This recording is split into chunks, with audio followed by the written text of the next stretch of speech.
वर्षा पर्यटनाचा आनंद काही औरच असतो.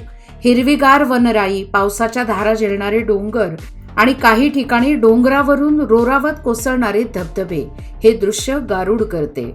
रविवारची सुट्टी असल्याने कणकुबी चोरला मार्गावर वर्षा पर्यटनाचा आनंद घेण्यासाठी पर्यटकांची, प्रामुख्याने तरुणांची गर्दी झाली. तसेच चंदगड मार्गावरील बाबा फॉल्स येथेही अशीच गर्दी दिसून आली.